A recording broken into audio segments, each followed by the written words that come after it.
Hey everybody, welcome to my channel. So for today's episode, I want to ask you a question.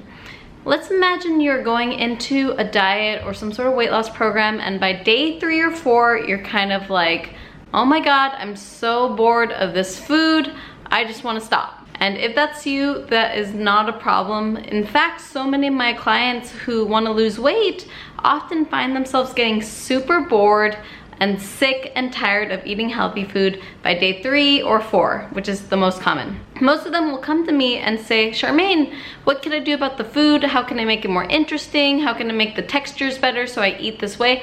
And I do give them recommendations on that, but something I want to talk about in today's YouTube episode is I want to actually explain why we get bored of healthy food. So I'm going to reveal 3 reasons why you're finding yourself bored of healthy food and how to override those reasons so you could stay consistent with your weight loss and make your weight loss goals permanent.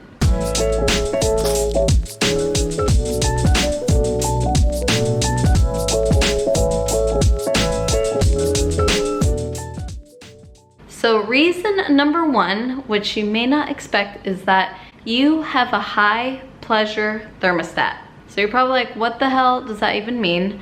Before I get into that, let me explain a chemical called dopamine. Basically, it's a chemical messenger in our brain that plays a very important role in motivation, pleasure, and learning.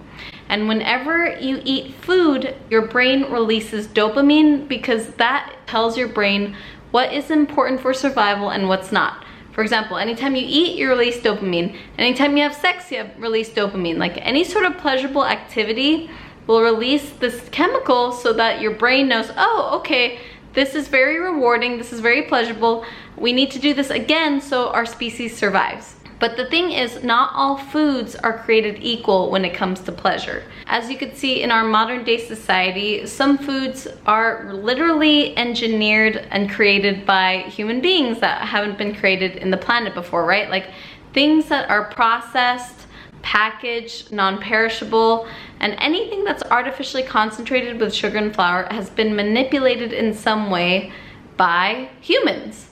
And the reason why they manipulate this food is so they could engineer food to be super pleasurable, super tasty, so you want to buy it over and over and over. And this even includes some foods that you don't think are really hooking you, like foods that are snack foods, like popcorn, chips, granola bars, protein bars. Those kind of foods are also processed and make you want to buy more and more of it. And they're not necessarily naturally occurring in nature. This is very important to know because if you're used to eating foods that are very pleasurable, they make you want to eat them more and more, they release a high amount of dopamine, you will have something called a high pleasure thermostat. So what a pleasure thermostat is basically how much pleasure you expect to get when you eat food, like when you have an eating experience. You're probably wondering, well, what's the problem with that? Like, what's wrong with eating these kind of foods? Well, the problem is that if you're used to eating foods that are at a pleasure thermostat this high, you'll always want that sort of level of pleasure in basically every eating experience you have. If you go from this high of a pleasure thermostat from here down to here, there's a big gap in what you're expecting the experience of eating the food to be like. And when that happens, that leaves you with a lot of FOMO, that leaves you feeling maybe a little irritable, it makes you feeling bored, it makes you irritated, and it causes something I call dopamine withdrawal, which I'll go into in the last point. So main point is that you have a pleasure thermostat level that's too high, and so every time you eat, you're sort of expecting food to always feel good, like to always make you feel a certain way, and that expectation can't always realistically be met when you're eating whole, healthy foods from this planet. So you're probably wondering, okay, like what do I do? Like if you're noticing that you're always wanting to feel really, really good when you eat food, like you're always like, you're noticing the high point of your day is eating your meal and you always want your food to be really, really good, what should you do to sort of balance that level out, that pleasure threshold out? Well, something I recommend is that you do want to go on basically what I call a dopamine fast. Like you want to not eat any of these processed foods, any processed sugar, carbs, flour, anything artificially concentrated in sugar and flour.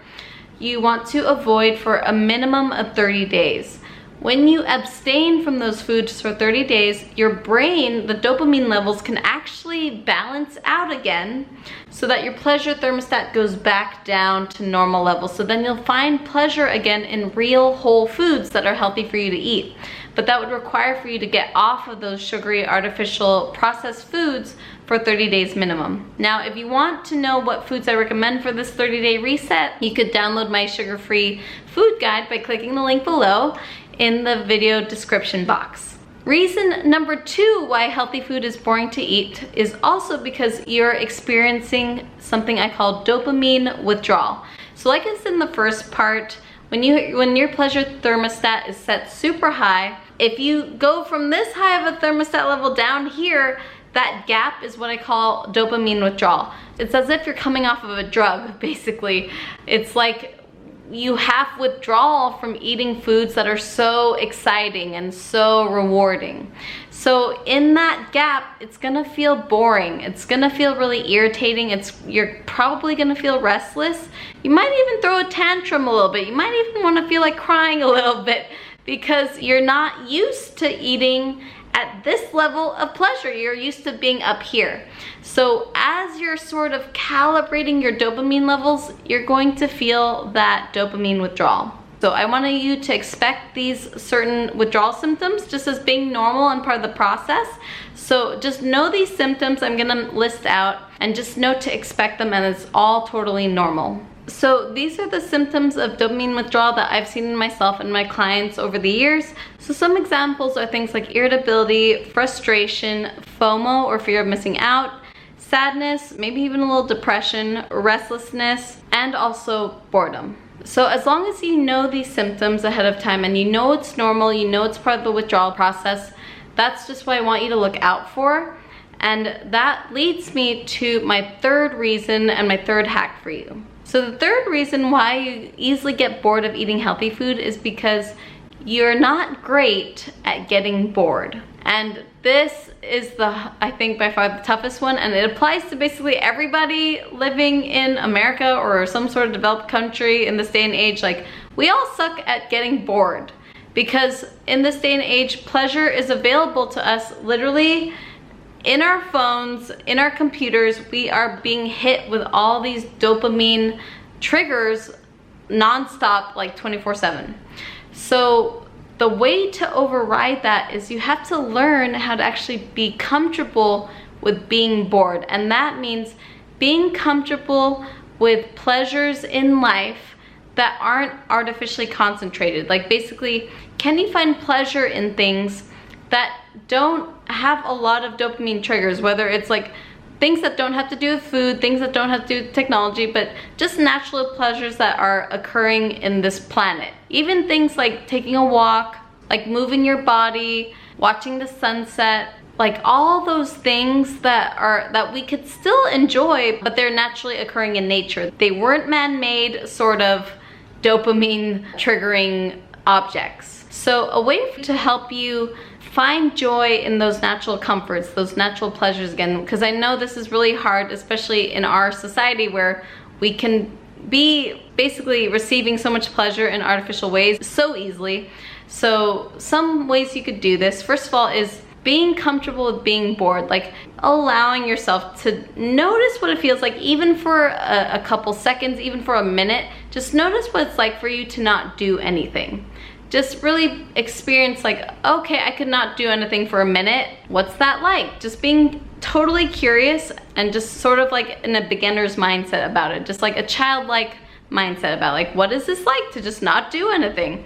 And just notice that. And then I also encourage some sort of mindfulness practice or meditation. Like, again, I do meditation every day, but I always tell my clients to start off with mindfulness in some way. Just learning how to be present in the moment without being distracted. Like, if you're cooking, can you just be present in the one thing at a time? Like, can you just be present cooking and finding what you could enjoy from that cooking? Can you find something you enjoy in the shower as you're showering? Like, feeling the water on your skin, or feeling the warm water or lathering your head, giving yourself a kind of massage as you're showering. So where can you find joy in those moments where you're not distracted and you're fully present in the one activity in that moment? And when you learn how to do that, you could actually see that you really can feel good when you're focused, you're not distracted, and you can feel that sensation of comfort even if it's something that's not artificially concentrated in pleasure, like looking at our phones or eating all the food.